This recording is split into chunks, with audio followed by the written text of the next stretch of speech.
Trump made a very ominous and dark speech about the decline of America.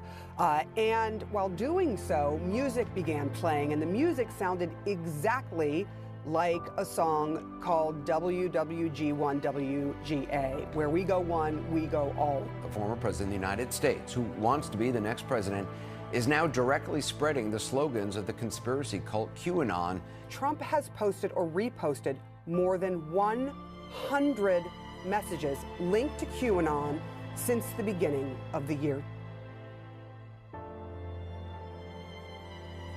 The crux of the theory is this belief that you are secretly saving the world from this satanic cult of pedophiles and cannibals. Does that sound like something you are behind? Or well, I haven't heard that, but is that supposed to be a bad thing or a good thing? I mean, you know, if I can help save the world from problems, I'm willing to do it. I'm willing to put myself out there.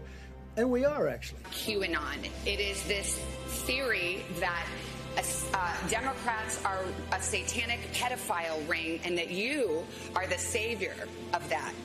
Now, can you just once and for all state that that is completely not true and disavow QAnon in its entirety? I know nothing about QAnon. They are very strongly against pedophilia. And I agree with that. I mean, I do agree with that, and I agree with it. But there's not a satanic pedophile cult being run by. I know nothing You don't know that? Okay. No, I don't know that. You just this week. Neither do you know that. When this country is gone, the rest of the world would follow.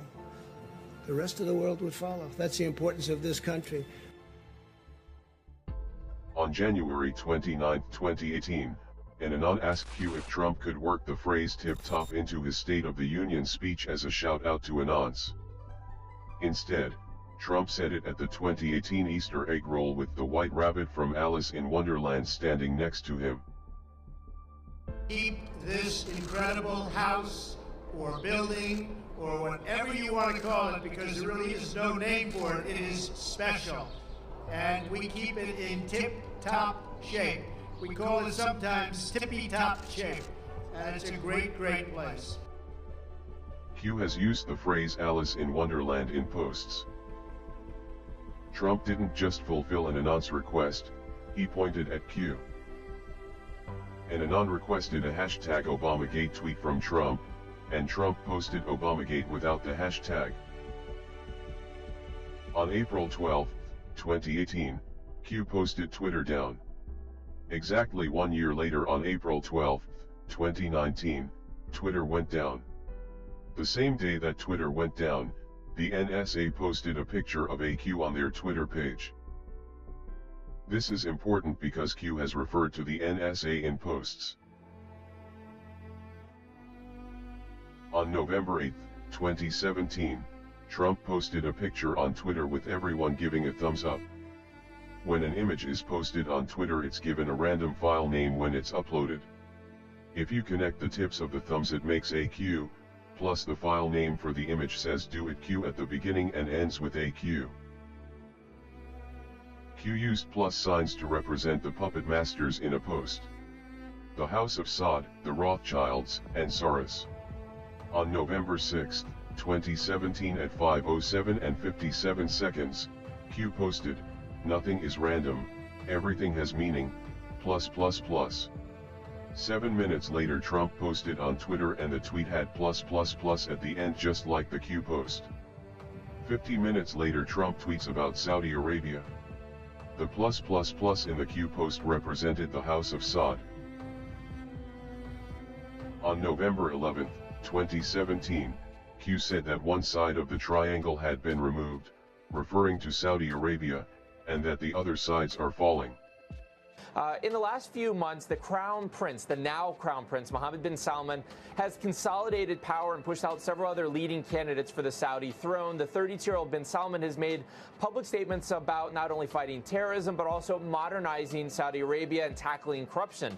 and the Trump administration counts him as a valuable ally. Remarkable times in Saudi Arabia, the hugely influential Sunni Muslim kingdom. There's been an unprecedented anti-corruption purge with sweeping arrests of senior politicians and business leaders and members of the royal family. Among those princes, military officers, and top officials that were arrested in the last 24 hours, Prince Walid bin Talal. He's one of the world's richest men, a major investor in Citibank, Twitter, and the parent company of Fox News, 21st Century Fox. He's also somebody who has publicly feuded with President Trump, and President Trump has accused him of trying to buy U.S. politicians. These are incredible times in Saudi Arabia. There's never been anything quite like it. And in some ways, it's very exciting. His supporters are saying this is the man who's going to lead us to the future, who's setting the stage for a modern economy, a modern society, and jobs for all the millions of Saudis who are pouring out of schools and universities. Others, though, especially the older guard, are extremely worried. We're particularly pleased to be selling the jewels of Hannah de Rothschild. The jewels that we're selling, which comprise a magnificent pearl and diamond tiara and a bracelet and matching brooch. Billionaire George Soros is handing control of his $25 billion empire to his son, Alex. His son, Alex, is 37 years old. In an interview with the Wall Street Journal over the weekend, he said he's more political than his father, and he hinted at a significant financial role for the Soros organization in next year's U.S. elections. Aviation call signs are unique identifiers assigned to aircraft, like a nickname, but the call sign doesn't have to be the same for every flight. In 2018 there were civil and military aircraft spotted flying with the call sign Q, or Anon. The United Parcel Service, the US Army, and the US Air Force. There was even a Royal Australian Air Force spotted flying with the call sign Anon. On December 7, 2018, Trump jumped on Air Force One to fly to Kansas. When Air Force One was wheels up, the call sign popped up as Q0. The fact that there was a Q in the call sign was big, but the question was, what did the 0 mean? After the flight, Q confirmed that Q0 means Q+. That means Trump was flying with the call sign Q+. The reason that's big is because Anons think Trump is the person that posted on the Intel board as Q+. Not only does that point to Q, but it points to Trump being Q+.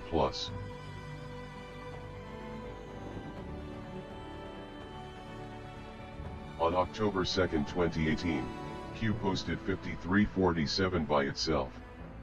On November 6, 2018, the U.S. Senate election results were 5347. Q called the Senate votes a month in advance. On January 13, 2018, Q posted checkmate, which is a victory in chess. In 2024, Trump posted a hashtag by itself. In chess the hashtag means checkmate. On October 5, 2018, Q posted, "The picture will be the signifier," and dropped the link to an account with the handle, QAnon Baby. They respect us. That's more important. Look at that beautiful baby. Look at that beautiful baby. Wow, what a baby. What a baby. That is a beautiful baby. That's like from an advertisement.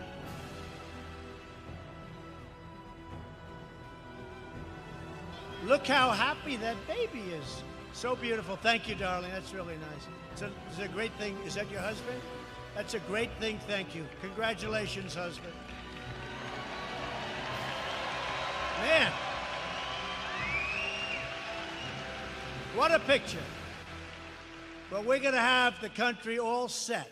On July 17, 2019, Trump stopped in the middle of his speech to point out a baby, took a picture with his hands and said, "What a picture." When the camera pulled back, the baby had a big Q on their back. This happened on the 17th day of the month. Q is the 17th letter of the alphabet.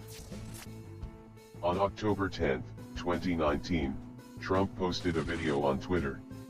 At the 1 minute and 34 second mark, Q baby pops up. If you hold the 1, and add the 3 and 4, you get 17. The GOP hearing on the DOJ's investigation into the Clinton Foundation was set for December 5, 2018. Q started dropping D5 in posts like something big was going to happen. On November 30, 2018, George Bush Sr. died. His funeral date was set for December 5, 2018, and the GOP hearing was cancelled. On December 3, 2018, Q asked what the odds are that the Bush funeral would be on December 5, and pointed us to the empirical rule. Then Q posted, "Postponed, well played Deep State, please allow us to counter." Q's promise to counter had Anons wondering if something was going to happen at the funeral. That's when the secret envelopes came into play. Cameras just happened to be in the perfect positions. After 1989, President Bush said, and it's a phrase that I often use myself, that we needed a new world order. Pick the people to run those agencies and the deputies that are pledging allegiance to the new world order and good governance. And then I think you have the Inspector General do some spot audits to make sure that there is real compliance. The burdens of global citizenship continue to bind us together. Partnership and cooperation among nations is not a choice. It is the only way, the one way. Things like technological change, things like mass media, things like the market are all subject to our control. Since then, we established a liberal world order, and now is the time when things are shifting. There's going to be a new world order out there. Look, I think that everyone is going to have to take a hard look at where they want to be at this moment in history, as we're looking at efforts across the country to prevent people from being able to exercise their fundamental rights.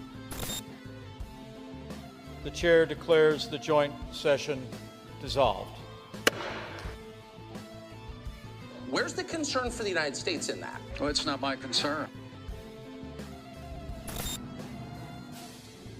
We have before us the opportunity to forge for ourselves and for future generations a new world order. When we are successful, and we will be, we have a real chance at this new world order. On December 11, 2017, Q posted, "Follow the wives." All the envelopes were delivered to the wives. And Anon asked Q what was in the envelopes. Q answered, "Our promise to counter." In 2020, Anon made a D5 connection. A declassified memorandum for the Director of National Intelligence, about the unmasking of General Flynn. The document's date is the 4th of May. 4 equals D, and May equals 5. Q replied, they thought it meant December 5th. On February 22, 2018, Q posted, "Fight, fight, fight." Q only posted that one other time in over 4,000 posts. When Trump was shot, and had Secret Service covering him, not knowing if there were more shooters, he broke protocol to put his head and fist up to say, "Fight, fight, fight." If he was going to die, he wanted those to be his last words. Each of you enters service at a truly exciting time for our country. For we are witnessing the great reawakening. With this strategy, we are calling for a great reawakening of America.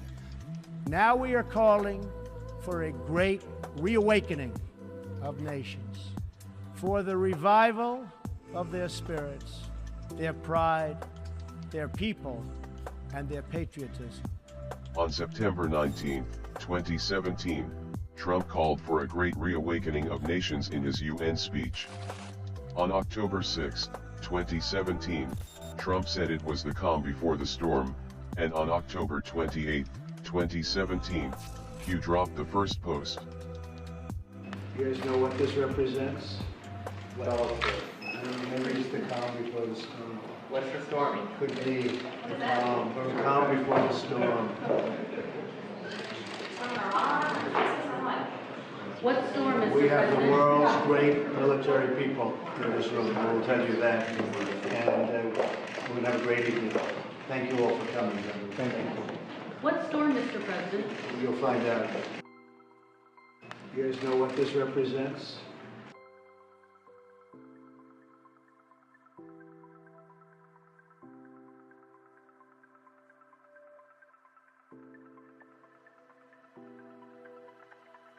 And somebody that's been with me from day one, he's a real general. You know, we have the real generals and we have the fake woke generals that did so poorly in Afghanistan, should have all been fired. But this is a real general, Keith Kellogg. Right, Keith? And this is a great group. It's good to see you, Keith. He's been with me from before day one, right? He said, that guy should run. We got to get him to run. I like those guys. They were here before I ran. You know, there's quite a few of them. General Flynn, along with General Kellogg and some of our other friends. We have so many friends. We have over 200 generals and admirals supporting us now. We had 17 Congressional Medal of Honor winners endorse me. When I first came here, I was only in Washington 17 times in my life. On December 9, 2017, at 10:34, Q posted a quote thanking the military. Then Q pointed us to timestamps, and let us know a proof was incoming. 3 hours later Trump tweeted the exact same thing without the quotation marks. Q quoted Trump's Army-Navy game tweet 3 hours before he posted it. On February 22, 2019, Q posted the best is yet to come. My fellow Americans, for our movement, for our children, and for our beloved country. And I say this, despite all that's happened, the best is yet to come. For we still believe that the best is yet to come. On June 13, 2020, Q posted, "Seeing is believing. Sometimes you can't tell the public the truth, you must show them. Only then will people find the will to change. It had to be this way. This is not another 4-year election. 2020 to 2024 has been called the pause. Let the deep state steal 2020, and let the people see for themselves." In 2022, Trump confirmed it. One of the important factors of the pause is that we see how bad they've done. So we will be able to do it properly, and it will be much easier. Everybody will agree with us because everybody sees what a bad job has been done during this 2-year period, and it will be a 4-year period. Everybody sees that. It will be much easier for us to do what has to be done. Those text messages were sent from the wife of Supreme Court Justice Clarence Thomas. I looked at past inaugurations as far back as George Bush. Not once did the military walk up and stand behind the president. The man on the right is a judge advocate general, and the man on the left is military intelligence. What Trump says when they're standing behind him is also important. Today's ceremony, however, has very special meaning. Because today, we are not merely transferring power from one administration to another, or from one party to another, but we are transferring power from Washington, D.C., and giving it back to you, the people. On November 1, 2017, Q posted, "The only way is the military, once 11.3 verifies as first marker." Some people assumed it was an arrest date, but they were way off. 11.3 is a section in the DoD Law of War Manual discussing belligerent occupation of a country. End of occupation and duration of Geneva Convention obligations. The status of belligerent occupation ends when the conditions for its application are no longer met. Certain Geneva Convention obligations with respect to occupied territory continue for the duration of the occupation after the general close of military operations. End of occupation. Belligerent occupation ceases when the conditions for its application are no longer met. In particular, As discussed below, the status of belligerent occupation ceases when the invader no longer factually governs the occupied territory or when a hostile relationship no longer exists between the state of the occupied territory and the occupying power. Belligerent occupation ends when the occupying power no longer has effectively placed the occupied territory under its control. For example, an uprising by the local population may prevent the occupying power from actually enforcing its authority over occupied territory. Similarly, the occupying power's expulsion or complete withdrawal from the territory would also suffice because the former occupying power generally would not be able to control sufficiently the occupied territory. Rest in peace, Mr. President, JFK.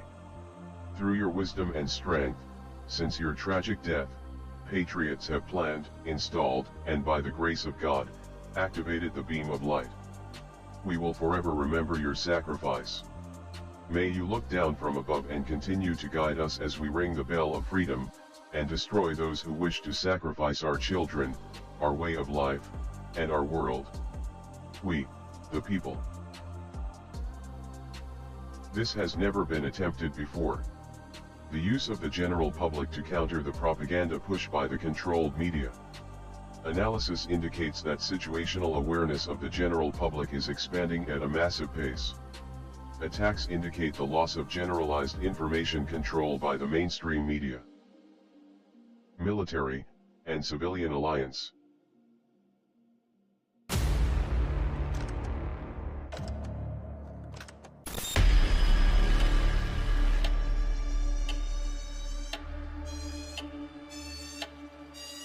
People should not be afraid of their governments. Governments should be afraid of their people. The American populace is facing an unconventional warfare scenario. This is information warfare.